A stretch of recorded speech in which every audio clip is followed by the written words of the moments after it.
Welcome back, everyone. So with USA Olympic trials done, Jamaican Olympic trials done, all the other trials across the world have actually completed. So for the most part, I think we're pretty set, and I want to dive into the main players for the men's 100-meter dash as we look forward to the 2024 Olympic Games in Paris, France.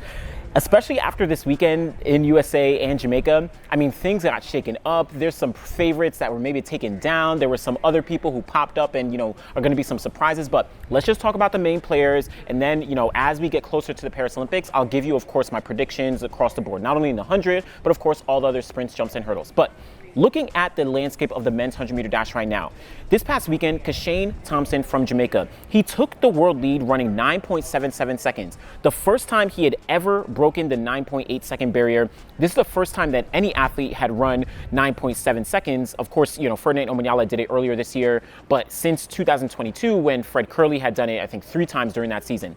Kishane Thompson, he of course is a huge talent. He's been dealing with some injuries, some ups and downs, but now he has the opportunity to go to his first Olympic Games and potentially challenge for a medal. Could be gold, could be silver, could be bronze, who knows, but we're gonna see Kishane Thompson there. Now, just behind him in terms of the rankings, we have Ferdinand Omanyala. He's run 9.79 seconds. Of course, it was in Kenya on his home turf. He has run 9.7 seconds, in the past, but, pretty good performance for him to be able to put that down. His main barrier is actually showing up when it counts at the Olympic Games or at the World Championships. He competed in Tokyo at the Olympics, got to the semifinals there, competed at the Eugene World Championships, made the semifinals there. First time made the World Championship final in Budapest, and he was able to, I think he finished last place. So not the greatest of performances, but Omanyala always in the conversation. Then you have someone like Oblique Seville, 9.82 seconds, which he ran, just behind Kishane Thompson at Jamaican trials. He also ran that at the Racers Grand Prix, beating out Noah Lyles earlier in the season. He is getting very, very consistent, and in my opinion, he is one of the favorites for a medal. So Oblique Seville, very much in that conversation, very much one that you should keep a lookout for. Finished 4th place at the past 2 World Championships. So yes, it's kind of easy to say that, oh, he doesn't show up, oh, he's a choker or whatever.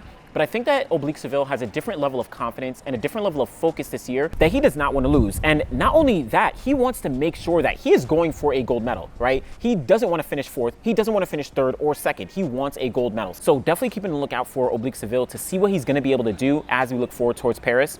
Then Noah Lyles, 9.83 seconds for Noah Lyles, just coming off the USA Olympic trials, getting the win there. This is a personal best for him. This is, of course, equals his personal best from last year in Budapest. So definitely ahead of pace in terms of, what he was at last year. He's very likely going to be getting into those 9.7s, similar to, what I think Oblique Seville is going to be able to do. But he, in my opinion, is maybe the slight favorite at the moment, considering his consistency, considering what he did, coming off last year, what he did indoors in the 60, and then what he's been doing all throughout 2023 or 2024. Yes, I know he's not in 9.7 shape yet. Kishane Thompson and, Ferdinand Omanyala, those are the only 2. But Noah Lyles, he's looking very, very good, and he could be a huge shocker as we go to the Olympics. Now, after that, you have someone like Kenny B. Kenny B really showed up this time at the Olympic trials. He ran 9.87 seconds, a personal best, to get 2nd place, only behind Noah Lyles. If you remember, at the last Olympic trials, he finished 4th place, just behind Fred Kerley, to just miss making that Olympic team. He, of course, got a silver medal in the 200, both in 2021 in Tokyo and then also in Eugene 2022. But Kenny B is in amazing form. He is healthy, he is focused, he is ready, and I really think that Kenny B could be seriously dangerous in this 100-meter dash. Yes, we know him as a 200-meter sprinter. He's done all that. He has all those accolades, fast times, but he's turning into a very strong 100-meter sprinter that should not be forgotten. Yes, Noah Lyles, Fred Kerley, Oblique Seville, Kishane Thompson, etc., etc. Kenny B could be a medalist. Do not sleep on Kenny B's potential here. Behind him at USA's, we did see Fred Kerley, 9.88 seconds. I was one of the people who, of course, doubted him. Considering what we had seen throughout the entire season, it was hard to, say, oh, yes, he is 100% going to make the team. But it's now, at this point, very hard to doubt what Fred Kerley is capable of. Even despite him not breaking 10 seconds entering Olympic trials, 9.88 seconds, one of his fastest times ever. He has run 9.7 seconds before, 2022 world champion, Olympic silver medalist, in 2021. I really think he is a very, very strong contender to get on the podium once again. His confidence is through the roof, and it's hard to doubt confidence. It is hard to downplay confidence. Fred Kerley is a dangerous athlete when we're looking at the Paris Olympic Games. So keep an eye out for what he's capable of. Another one, Marcell Jacobs. Marcell Jacobs is easily in the form of his life. 9.92 seconds, which he ran just a couple weeks ago. That is his 3rd fastest performance of his entire career. only behind his 2 performances that he had at the Olympic Games in Tokyo 2021. What, 9.84 seconds in the semi, and then of course 9.80 seconds to get that gold medal. I spoke to him while I was in the Bahamas for the World Relays, and he explicitly said that he is in 2021 form. He said that he is going for the 9.8s. He said he is going for the 9.7s, and he is showing that he is on that trajectory. He doesn't have to deal with the high pressure trials that the Americans and the Jamaicans had to deal with. So he is all focused on the Olympic Games, right? That is his sole focus. That has been his sole focus since the top of the year. I think that Marcell Jacobs is in a good position to challenge for not only a medal, but to challenge a defense of his Olympic title. If he was able to actually win a gold here, forget the fact that he's been injured, forget the fact that he hadn't medaled at the previous World Championships, he would only be equal to Usain Bolt and Carl Lewis as the only people in history to ever win back-to-back Olympic titles in the 100-meter dash. Carl Lewis did it in 1984 as well as 1988. Usain Bolt, of course, did it in 2008, 2012, and 2016.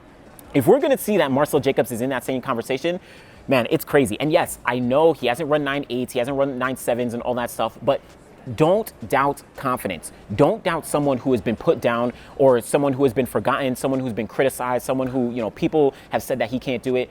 He can really use that as fuel and motivation to be able to get back on top of that podium. So looking forward to seeing what he's going to be able to do. Then you have a couple other people like Ackeem Blake, 9.92 seconds at Jamaican Championships. He definitely has to step up just a little bit, right? He has to get back into those 9.9s. I think his personal best is 9.89 seconds. Someone could fact check me on that, but he definitely has to step a little bit further up. The only time he made a World Championship or global final in general was 2022, where he made the semifinals. Hasn't gone to the Olympics. This is going to be his first one. Let's see what he's able to pull out. On top of that, you have Letsile Tebogo. Now, Tebogo hasn't run extremely fast this year. I think the best that he's run this year is maybe 10 something. He hasn't broken 10 this year. Again, someone could kind of fact check me. I don't think his name is in the sub-10s yet. But he, of course, got the silver medal at the World Championships last year. He has a personal best of 9.88 seconds, which he ran in Budapest to get that silver. And I think he has the highest ceiling of any athlete, maybe outside of Kishane Thompson. Kishane Thompson probably has the highest ceiling, but Tebogo, considering how young he is, considering how consistent he is, considering how versatile he is from 100, 200, 300, 400, he is one that is going to be very dangerous and that we should not forget about. Yes, he did lose his mother earlier in the year, I think while he was at the LA Grand Prix, so that was a really tragic experience. He did get back on the track for the African Games. Of course, he only ran the heats, I think, and then pulled out. Those were some crazy conditions. Check out the conversation we had with Joseph Fambole to really understand that, what was going down there. But Tebogo, many people at the top of this year were talking about he has the potential to maybe become the next Usain Bolt, right? Maybe become the next, big threat to, dominate the sprints for the next generation. A lot of young guys in the mix, but Tebogo is one to never forget. Also, we have Zharnel Hughes. Now, Zharnel Hughes, he got the bronze medal at the World Championships last year, has a personal best of 9.83 seconds, competing for Great Britain.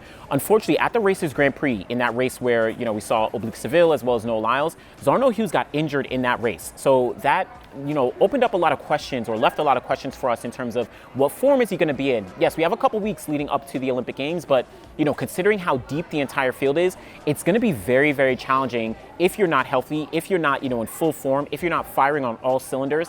His PB is 9.83 seconds. Lyles has already run that this year. Oblique Seville already surpassed that this year, right? Kishane Thompson already significantly surpassed that this year. So it's going to be tough if you're not in full health for you to get on that podium, and Zharnel Hughes is going to have to step things up. So looking forward to seeing what he's going to be able to do, and I really hope that he's healthy to be in contention, because if he is a podium contender.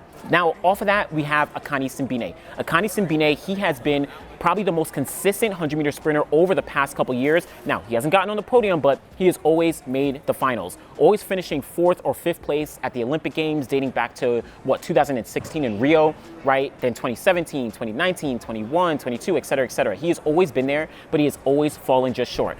I feel like this is one of the years that Akani Simbine can really surprise people. He knows that he keeps getting left off the podium. He knows that people keep doubting him. He knows that people keep saying you're never going to do it. This might be the year that he finally actually does it. Yes, it's going to be a tough field to navigate. His personal best, I think, is 9.84 or 9.83, but he knows that it's going to be this time. This is maybe his last time. It's going to be tough as we have younger athletes coming up and up, but Akani Simbine, he is a very, very strong threat.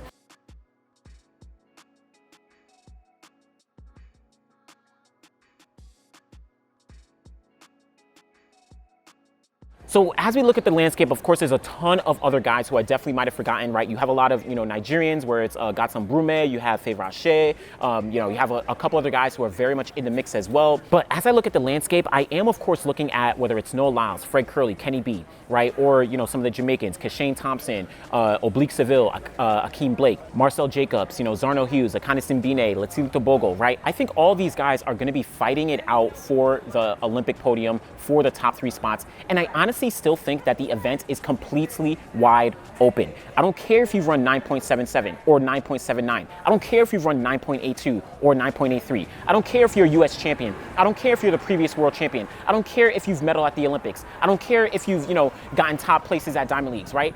This field is extremely wide open and everyone is extremely hungry.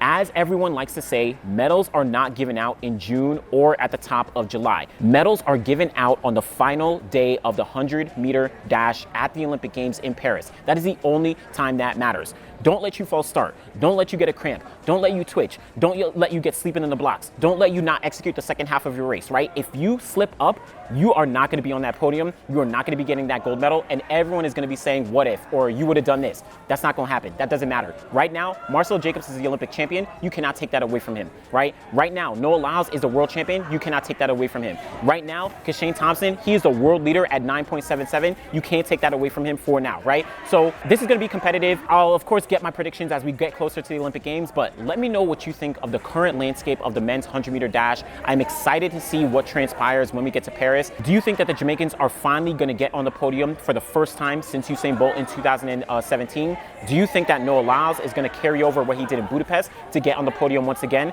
Do you think that Fred Kerley, coming off his World Championship gold medal in 2022, his Olympic silver medal in 2021, do you think he's going to get to the top of the podium? Or Marcell Jacobs, do you think that he's going to defend his title and become Olympic champion once again? Or Kishane Thompson, is he going to be able to prove everyone wrong and say that, listen, I can handle the rounds, I can handle the championships despite it being my first global international championships? Let me know what you think. Always appreciate y'all. Thanks for watching.